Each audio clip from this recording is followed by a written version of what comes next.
Hello నమస్తే. ఓఎన్‌బీఏ వ్యవసాయ విధానం గురించి తెలుసుకుంటున్నాం. జర్నలిస్ట్ వైనా ఛానల్ ద్వారా ఓఎన్‌బీఏ వ్యవసాయ విధానం ఏంటి అనే దానిపైన కంటిన్యూయస్‌గా ఎపిసోడ్స్ చేస్తున్నాం. రైతులు భూమిని ఎలా బాగు చేసుకోవాలి? పంట వేసే సందర్భంలో భూమిపైన కాన్సంట్రేట్ చేయాల్సిందేంటి? సో, పంటలు వేస్తున్న సందర్భంగా వాడుతున్న కెమికల్సు, ఆ విషయంలో తీసుకోవాల్సిన జాగ్రత్తలేంటి అనేది వీటన్నిటితో పాటు మన పాత రోజుల్లో ఏ రకంగా వ్యవసాయం చేశామనే దానికి తీసుకెళ్లడమే ఓఎన్‌బీఏ విధానం అంటూ రాజశేఖర రెడ్డి గారు చెప్తున్నారు. సిక్స్త్ ఎపిసోడ్‌లోకి ఈరోజు వచ్చాం.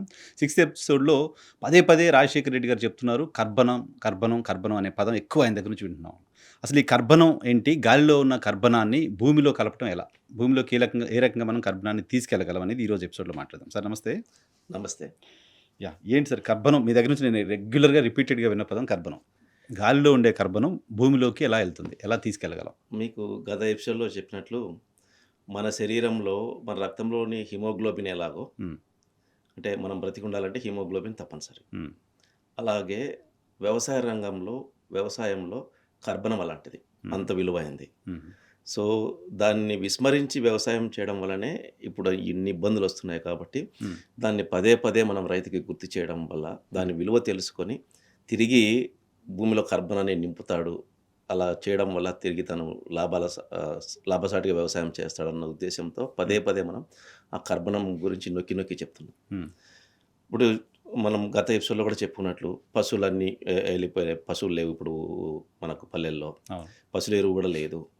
సో, పశువుల ఎరువు లేనప్పుడు ఈ కర్బనాన్ని డెవలప్ చేయడం మనకు కష్టమైతదన్న ఉద్దేశ్యంతో రైతు కూడా అది ఎక్స్‌పెన్సివ్ అయిపోయింది. ఎక్కువ ధరతో కూడుకున్నది కాబట్టి మనం చేయలేంలే అన్న ఉద్దేశ్యంలో ఉన్నాడు. హ్మ్. కానీ మనం ఒక మార్గం చెప్పుకున్నాం. హ్మ్. పచ్చిరొట్ట పైరు అవును. వేసి మనం భూమిలో కలపడం వల్ల కర్బనం ఆహ్, తయారు చేయొచ్చు. పెరుగుతుంది అని పెరుగుతుంది చెప్పేసి. భూమిలో.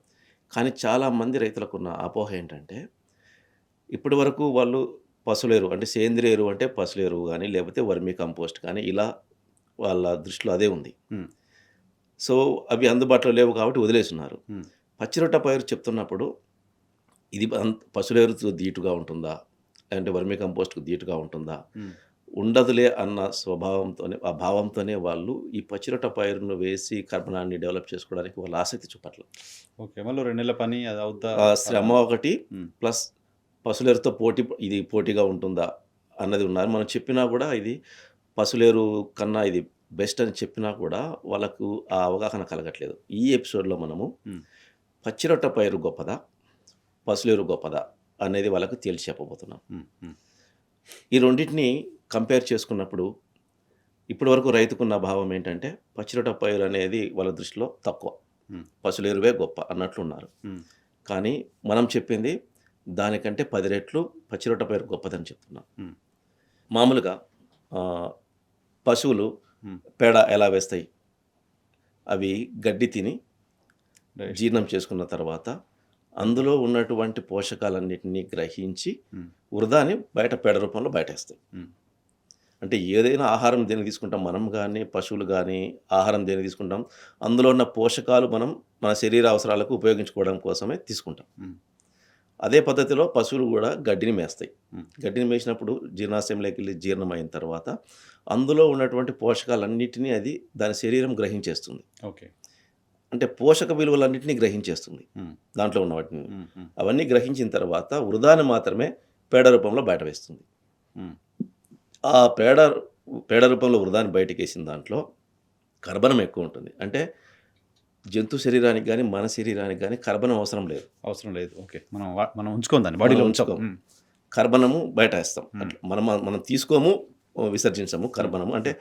తీసుకున్న మనం ఆకులు ఇవి ఇవి ఆ రూపంలో మనం ఆహారాన్ని తీసుకున్న వెజిటబుల్స్ రూపంలో తీసుకున్నా, మనము మలం విసర్జించినా సరే అందులోంచి కర్బనం వెళ్ళిపోతది బయటికి. హ్మ్. సో, కర్బనాన్ని మన శరీరం తీసుకోదు. ఓకే. దానికంత అవసరం లేదు. చాలా తక్కువ పీపీఎంలో కర్బనం అవసరం ఉంటుంది. అంతవరకే కానీ, హ్మ్. ఇక మనకు జనరల్‌గా శరీర అవసరాలకైతే కర్బనం అవసరం ఉండదు. హుహు. హుహు. అలాగే జంతువులకు గూడా. ఓకే.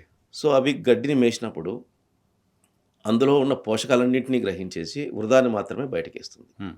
అంటే పోషకాలన్నీ తీసుకోవడం వల్ల పేడలో వచ్చేసి పోషకాలు ఉండవు. ఓకే. చాలా ఓన్లీ కర్బనం ఉంటుంది. కర్బనం ఎక్కువుంటుంది. హ్మ్. అంటే ఆల్‌మోస్ట్ 80-90% 80-90% కర్బనమే ఉంటుంది అందులో. హ్మ్. హ్మ్. పోషక విలువలనేటివి చాలా తక్కువుంటాయి. ఓకే. అందరూ ఏం చెప్తారంటే పశువుల ఎరువులో పోషకాలు ఎక్కువుంటాయి. పశువుల ఎరువులో పోషకాలు ఎక్కువుంటాయి అంటారు. హ్మ్. పశువుల ఎరువులో పోషకాలు ఎక్కువుంటే హ్మ్. నీకు పశువు ఎందుకు తింటుంది? అదే ఆ పశువు గడ్డిని ఎందుకు తింటుంది? తిన్న పోషకాలన్నీ బయటికి రావు కదా! బయటికి వస్తే బాడీ యుటిలైజ్ దానికి చేసుకోవాలి ఉపయోగం కదా! ఏంటి? హ్మ్. హ్మ్. హ్మ్. పేడ నీకివ్వడం కోసం అది గడ్డి తినట్లేదు కదా! హ్మ్. అది సహజంగా అది గడ్డి ఎందుకు మేస్తోంది? దాంట్లో ఉన్న పోషకాలు తీసుకోవడానికి. తీసుకోవడానికి. సో, అవన్నీ తీసేసుకుంటుంది. హ్మ్. అది తీసుకున్న క్రమంలో కొద్దో గొప్పో మిగులుతాయి. ఏదన్నా తక్కువలో, చాలా తక్కువలో మిగులుతాయి హ్మ్. దాంట్లో పోషకాలు. హ్మ్. మనం గూడా మన శరీరం గూడా 100% పోషకాలు తీసుకోలేదు. హ్మ్. మనం తీసుకున్న ఆహారం నుంచి 100% తీసుకోలేము కానీ, కొంత దాంట్లో ఉన్న పోషకాలు మనము మన ఆరోగ్య పరిస్థితిని బట్టి, మన జీర్ణ వ్యవస్థ ఆరోగ్యంగా ఉన్నదాన్ని బట్టి, దాంట్లో ఉన్న పోషకాలు ఎంత శాతం గ్రహిస్తామనేది ఉంటుంది. ఓకే. అలాగే పశువులు గూడా. హ్మ్. సో, దాని జీర్ణ వ్యవస్థ ఆరోగ్యంగా ఉంటే, ఎక్కువ శాతం దాదాపు 90-95% పోషకాలన్నిటిని గ్రహించేస్తుందది. ఓహ్! ఓకే. అది ఆరోగ్యంగా లేనప్పుడే కొంచెం తక్కువ తీసుకుంటుంది. అంటే 60-70% అట్లా తీసుకుంటుంది ఉన్న హ్మ్. వాటిలో. హుహు. మామూలుగానే పోషక విలువలు మొక్కలో వచ్చేసి పీపీఎంలోనే ఉంటాయి. పర్సెంటేజ్‌లో ఏముండవు. ఉండవు. హ్మ్. ఇప్పుడు మనకు యూరియా అంటే నత్రజని 46% ఉంటుంది. హ్మ్. అట్లాగే మొక్కలో నత్రజని ఉంటుంది. ఇది మన చాలా మైన్యూట్. తిన్నప్పుడు. హ్మ్. దాంట్లో పీపీఎం రూపంలో ఉంటుంది. అంతేగాని పర్సెంటేజ్‌లో ఉండదు. హ్మ్. సో, అలా పీపీఎంలో ఉన్న వాటిని అది ఇంకా 70% అట్లా తీసుకున్న తర్వాత ఇంకా తక్కువలో ఉంటుంది. ఓకే. అంటే 10,000 పీపీఎం అంటే ఒక 1%. హ్మ్. హ్మ్. హ్మ్. కానీ మొక్కలోనే అది దాదాపుగా ఒక 150 పీపీఎం ఇటుంటుంది. ఓహ్! ఓహ్! అంతే ఉంటది. హ్మ్. మనం ఇచ్చేదంతా పైరు మొత్తం తీసుకోవాలి గదా! అవును. అవును. భూమిలో ఉన్నది గాని ఏదైనా తీసుకున్నప్పుడు 150 పీపీఎం ఉంటుంది. దాంట్లోంచి అది తీసుకున్న తర్వాత ఇంకా 30 పీపీఎం, 40 పీపీఎం అంటే 30 పీపీఎం గాని, 40 పీపీఎం గాని ఇంతే ఉంటుంది. హ్మ్. అంటే 10,000 పీపీఎం అంటేనే 1%. 1% ఓకే. సో, 30 పీపీఎం, 40 పీపీఎం చాలా ఇంతే మైన్యూట్ అన్నట్టు. చాలా మైన్యూట్స్‌లో ఉంటదది హ్మ్. పోషకాలు. సో, అది మాత్రమే బయటకొస్తది. ఓకే. ఆ పేడలో, ఆ ఎరువులో, పశువుల ఎరువులో అంతే ఉంటాయి. హ్మ్. పీపీఎంలో చాలా తక్కువుంటాయి. అయి గూడా అన్నీ ఉండవు మళ్ళీ. హ్మ్. కొన్ని ఉండవు గూడా. హ్మ్. సో, అది పశువుల ఎరువు. హ్మ్. సో, దాన్ని కుళ్ళిన తర్వాత మనం భూమిలో ఏస్తాం. హ్మ్. సో, దాంట్లో ఉన్న కర్బనం ఉపయోగపడుతుంది. హ్మ్. మిగిలిన పోషకాలు గూడా ఉపయోగపడతాయి. హ్మ్. అంటే పశువుల ఎరువు వృధా అని నేను చెప్పట్ల. హ్మ్. బట్ కంపారిటివ్‌లీ కంపేర్ పచ్చి చేసుకున్నప్పుడు రొట్టెతో పచ్చిరొట్ట పైరుతో కంపేర్ చేసుకున్నప్పుడు ఇది ఎలా తక్కువ, హ్మ్. పచ్చిరొట్ట పైరు ఎలా గొప్పది అని చెప్పడానికి మనం చేస్తున్న ప్రయత్నం ఇది. హ్మ్. ఇప్పుడు ఏదైనా గడ్డి గూడా ఒక మొక్కే. హ్మ్. అలాగే మనము పచ్చిరొట్ట పైరు పెంచినప్పుడు జీలుగ గానీ, లేకపోతే జనుము గానీ, పిల్లి పెసర గానీ హ్మ్. ఇవి పెంచినప్పుడు హ్మ్. ఆ మొక్క కర్బనాన్ని ఎక్కడి నుంచి తీసుకుంటుందంటే భూమి నుంచి తీసుకోదు. హ్మ్. ఎయిర్ నుంచి దాన్ని గాలి నుంచి తీసుకుంటుంది. హ్మ్. Carbon dioxide. హ్మ్. కార్బన్ డయాక్సైడ్ రూపంలో తీసుకొని కిరణజన్య సంయోగక్రియ జరిపినప్పుడు అందులో ఉన్న కర్బనాన్ని తనలో ఉంచుకొని ఆక్సిజన్ బయటకు పంపిస్తుంది. హ్మ్. అంటే అది ఫ్రీగా తీసుకుంటుంది హ్మ్. కర్బనం. హ్మ్. మనం అంది అట్లా. ఓకే. నువ్వు ఏ షాప్‌కెళ్ళి కొని తీసుకొచ్చి వేయట్లా. హ్మ్. పశువుల ఎరువు వేయడానికైనా ఖర్చవుతుంది కానీ, ఓకే. ఓకే. బట్ నీకు కర్బనం జీలుగ పెంచడానికి ఖర్చు చానా తక్కువ. ఓకే. సో, అది ఎక్కడి నుంచి తీసుకుంటుంది? ఎయిర్ గాలి నుంచి. నుంచి తీసుకుంటుంది. హ్మ్. సో, గాలి నుంచి తీసుకొని తన శరీరాన్ని పెంచుకోవడం కోసము దాదాపుగా తన శరీరంలో 80% కర్బనమే ఉంటుంది. హ్మ్. అంత కర్బనం కూడా గాలి నుంచి ఉచితంగా తీసుకుంటుందది. హ్మ్. హ్మ్. హ్మ్. తీసుకోవడంతో పాటు అంటే అక్కడ కర్బనం డెవలప్ అయిపోయింది. హ్మ్. హ్మ్. తరువాత అది పెరగడానికి పోషకాలను కూడా భూమి నుంచి తీసుకుంటుంది. హ్మ్. పోషకాలను భూమి నుంచి తీసుకుంటుంది. హ్మ్. దాని ఆ మొక్క శరీర అవసరాలకి, అది పెరగడానికి కావాల్సిన పోషకాలన్నిటిని అది గ్రహించేస్తుంది. హ్మ్. ఇప్పుడు గడ్డి అయినప్పుడు పశువు తినేస్తుంది. ఈ జీలుగ రీసైకిల్ ఆ! తినట్లేదు. హ్మ్. సో, 50 రోజులు అది తాను కష్టపడి పోషకాలన్నీ తయారు చేసుకొని దాంట్లో కార్బోహైడ్రేట్స్, ప్రోటీన్స్, విటమిన్స్ ఇవే కదా మొక్కలు తయారు చేస్తాయి లాస్ట్‌కి. హ్మ్. హ్మ్. సో, ఆ రెడీమేడ్ ఆహారం తీసుకోవడం కోసం మనం తింటాం వాటిని. ఓకే. హ్మ్. సో, అది అది తయారు చేసుకుంటుంది 50 రోజులు. హ్మ్. కార్బోహైడ్రేట్స్, ప్రోటీన్స్, విటమిన్స్ ఇవన్నీ అది తయారు చేసుకుంటుంది. హ్మ్. ప్లస్ కర్బనాన్ని గాలి నుంచి తీసుకుంటుంది. తీసుకుంటుంది. ఆ!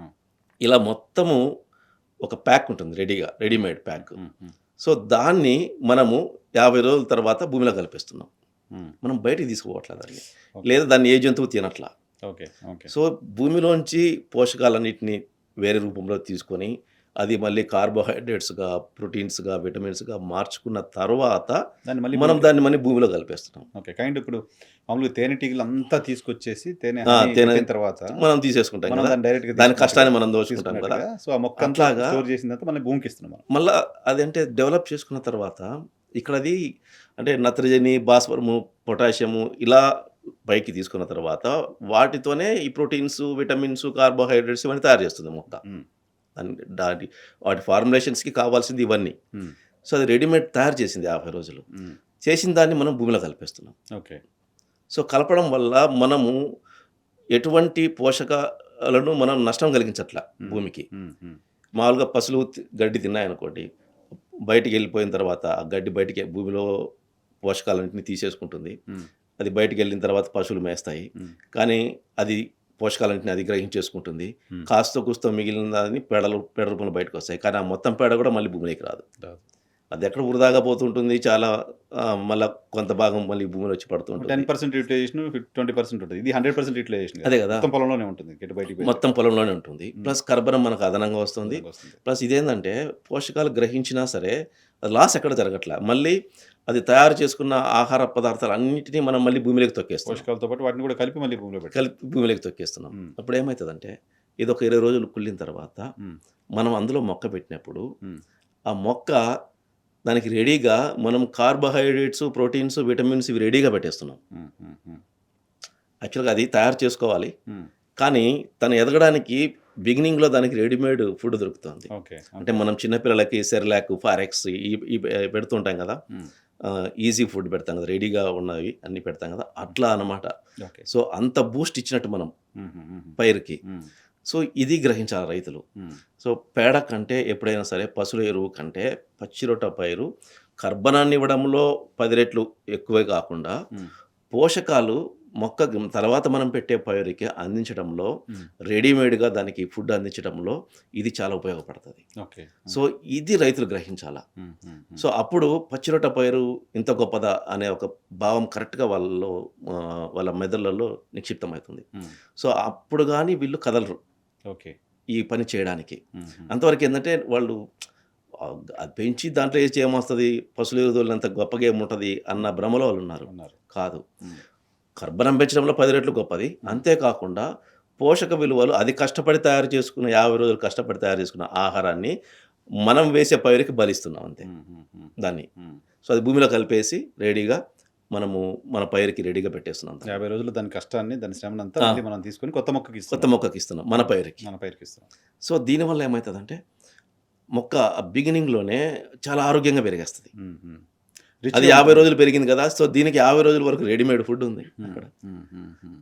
సో, ఇలా చేసినప్పుడు ఏమైతదంటే, అది ఎక్కడెక్కడో వేర్ల ద్వారా గ్రహించి అక్కడున్నది, ఇక్కడున్నదంతా గ్రహించేసి తీసుకున్న దాన్ని మనము తిరిగి 50 రోజుల తర్వాత దాన్ని భూమిలో కలపడం వల్ల, ఆ భూమిలో కలిపేటప్పుడు కూడా మనము లోతుగా దుక్కి దున్ని ఇన్ని చేయకూడదు. హ్మ్. 8-10 అంగుళాలు. ఎప్పుడైనా అంతే. అది అంతే. స్టాండర్డ్ ఇంకా. సో, దీన్ని మనము భూమిలో కలిపేసేటప్పుడు కూడా రోటోవేటర్ ఇవి కొట్టేస్తారు. టిల్లర్స్, రోటోవేటర్స్ వాడతారు హ్మ్. భూమిలో కలపడానికి. హ్మ్. చేసినప్పుడు అది 8-10 అంగుళాల లోపు మాత్రమే తొక్కేయాలి. ఓకే. సో, అక్కడే కుళ్ళి అక్కడే ఉంటుంది. హ్మ్. హ్మ్. హ్మ్. ఇది వేసిన తర్వాత హ్మ్. అనవసరంగా మళ్ళీ పెద్ద పెద్ద ట్రాక్టర్లు తీసుకొచ్చేసి హ్మ్. మళ్ళా అడుగున్నర లోతు దున్ని చేయడం వల్ల ఉపయోగం లేదు. ఓకే. ఓకే. సో, ఆ పని చేయకూడదు. ఓకే. బ్యాలెన్స్ అవుతుంది. Organic and naturally balanced balanced agriculture agriculture. అవుతుంది. అంటే మనము మన పెట్టే పైరుకి శ్రమ తగ్గిచ్చేస్తున్నాం. మొదటి 50 రోజులు శ్రమ తగ్గిచ్చేస్తున్నాం. హ్మ్. హ్మ్. అది 50 రోజులు తయారు చేసుకొని పెరిగిన ఆహారము రెడీగా ఒక 50 రోజులు దానికి ఉంటుందన్నమాట. కానీ మీరు ఇంతకుముందు ఎపిసోడ్‌లో చెప్పారు. ప్రకృతికి విరుద్ధంగా మనం మొక్కల్ని మనం పెంచే ప్రయత్నం చేస్తున్నాం. మనం వాటిని ఆహారం అంతా అన్ని చోట్ల నుంచి తీసుకునే ప్రయత్నం లేకుండా చేస్తున్నాం అని చెప్పారు. సో, ఇప్పుడు ఇది అటువంటిది కాదా? కాదు. ఎట్లా? ఎందుకంటే అది ఎలా అయినా పెరగనియండి. మనం దిగుబడి తీసుకోవట్లే. హ్మ్. ఆ 50 రోజులు అది భూమిలోంచి దానికి అందుబాటులో ఉన్నయన్ని తీసుకొని అది ఒక 50 రోజులు పెరుగుతుంది. హ్మ్. పెరిగిన తర్వాత అది ఎంత తీసుకుందో భూమి నుంచి అంతా మళ్ళా మనం భూమిలో కలిపేస్తున్నాం. హ్మ్. అదనంగా మనం గాలి నుంచి కర్బనాన్ని తీసుకొని అది ఘన రూపంలోకి మార్చేసుకుంటుంది హ్మ్. కర్బనాన్ని. హ్మ్. ఆ ఘన రూపంలోకి మారిన కర్బనాన్ని మనం భూమిలో కలిపేస్తున్నాం. హ్మ్. సో, దీనివల్ల ఆ సూక్ష్మజీవులు ఇవన్నీ పెరగడానికి ఆ కర్బనం అక్కడ రెడీగా తయారవుతుంది. ఓకే. గుడ్. ఆ! సో, మంచి మనము పరాన్నజీవులు. హ్మ్.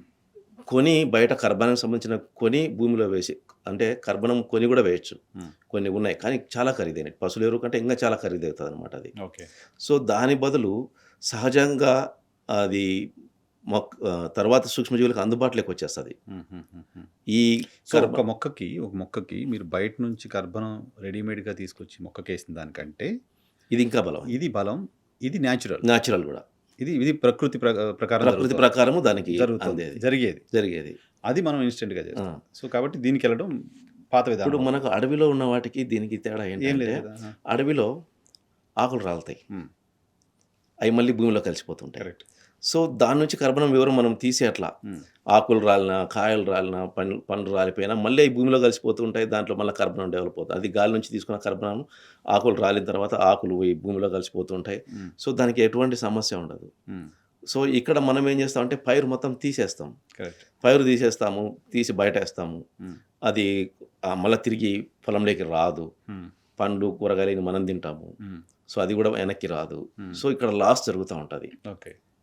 అడవుల్లో లాస్ జరగదు. హ్మ్. అది రొటేట్ అవుతుంటుంది. రీసైక్లింగ్ జరుగుతూనే ఉంటుంది కంటిన్యూగా. ఓకే. సో అందువల్ల వాటికేమీ అవసరం లేదు. హ్మ్. మనం బయట నుంచి ఏమి ఇవ్వాల్సిన పనిలే. అది రొటేషన్ జరుగుతూ ఉంటుంది కాబట్టి. హ్మ్. హ్మ్. ఇక్కడ రొటేషన్ జరగట్లే. వన్ వే హ్మ్. తీసుకోవడమే మనం. హ్మ్. మనం వెనక్కి తీసుకుంటూనే ఉంటాం ఇట్లా ఓకే. మన అవసరాల కోసం. ఓకే.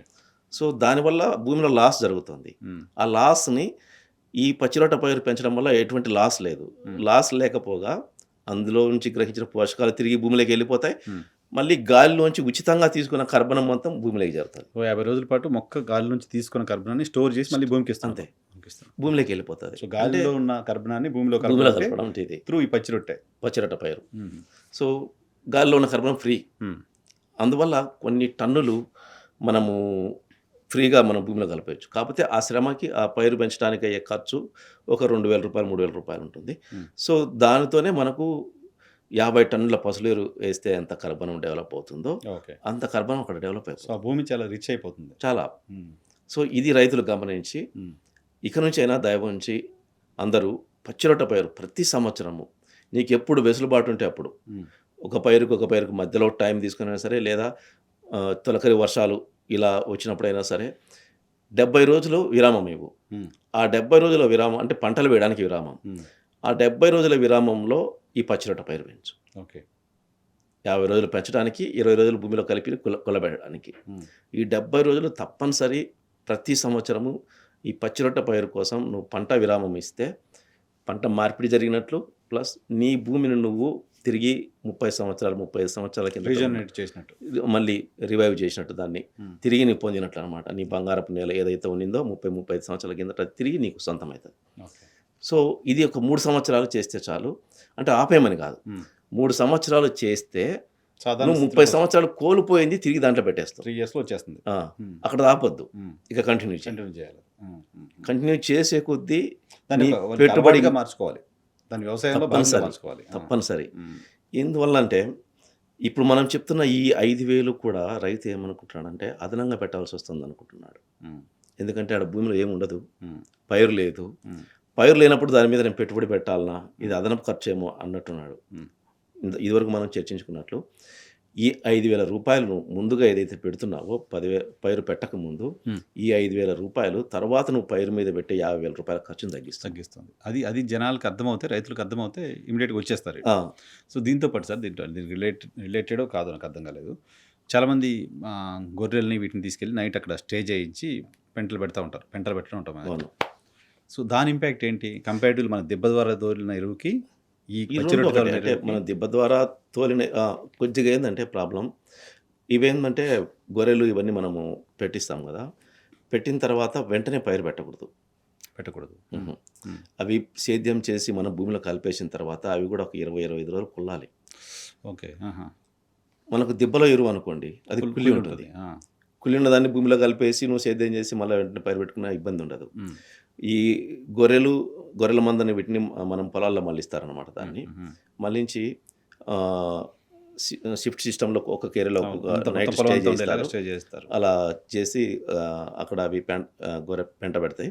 సో, దాన్ని మనము పైరు పెట్టకముందు కనీసం అంటే ఒక 25 రోజుల ముందు భూమిలో కలిపి మళ్ళీ దానికి నీళ్లు పెట్టడం గానీ, వర్షం రావడం గానీ ఏదైనా జరగాలి. ఒక 25 రోజులు అది కుళ్ళాలి. ఆ పెంట మట్టిలో కుల్లాలి. కుళ్ళాలి. హ్మ్. కుళ్ళకుండా మనం వెంటనే పైరు పెట్టామనుకోండి, హ్మ్. ఆ పచ్చి ఎరువు ఏదైతే ఉందో దాని చుట్టూ మళ్ళీ అనేకం చేరతాయి. ఓకే. సో, అది మన పైరు మీద కూడా అటాక్ చేస్తాయి. ఓకే. ఓకే. ఆ! సో, అందువల్ల ఎప్పుడైనా సరే ఈ గొర్రెల మందని వీటిని మళ్లించేవాళ్ళు పొలాల్లో హ్మ్. వాళ్ళు తీసుకోవాల్సిన జాగ్రత్త ఏందంటే, అది మళ్లించడం మంచిది. హ్మ్. కానీ హ్మ్. భూమిలో కలిపిన తర్వాత 25 రోజుల వరకు ఎటువంటి పైరు పెట్టకూడదు. ఓకే. ఈ జాగ్రత్త తప్పనిసరి తీసుకోవాలి. తీసుకోవాలి. మట్టిలో కలిసేదాకా వెయిట్ చేయాలి. వెయిట్ చేయాలి. కుళ్ళాలి. వర్షాలు లేకపోతే వాటర్ పెట్టాలి. వాటర్ పెట్టాలి. వాటర్ వెళ్తే ఈజీ కుళ్ళిపోతుంది. లేదా వర్షం వచ్చినాకైనా 25 రోజులు ఆగాలి. ఆగాలి. హుహు. హుహు. సో, పచ్చిది భూమిలో కలిపేసి వెంటనే పైరు పెడితే మాత్రం పైరు దెబ్బతింటది. ఓకే. సో, ఫైనల్‌గా ఈ ఎపిసోడ్‌లో మీరు చెప్పదలుచుకుంది గాలి నుంచి భూమికి కార్బన్ కార్బన్. ఇవ్వడం త్రూ పచ్చి రొట్టె. పచ్చి రొట్టె. దట్ ఈస్ ద రిచ్ అంతే. కార్బన్ దానికి తక్కువ ఖర్చుతో అత్యధిక కర్బన శాతం ఉన్నటువంటి పదార్థాన్ని మనం భూమిలో కలుపుతున్నాం. Okay. Thank you very much sir. ఇది థాంక్ యూ. బహుశా ఆల్మోస్ట్ అందరికి అర్థమై ఉంటుంది. నెక్స్ట్ ఎపిసోడ్‌లో మట్టి సాంద్రత అంటే ఏంటి? మట్టి సాంద్రత ప్రభావం పంటల మీద ఎలా ఉంటుందో తెలుసుకుందాం. Thank you. Thank you.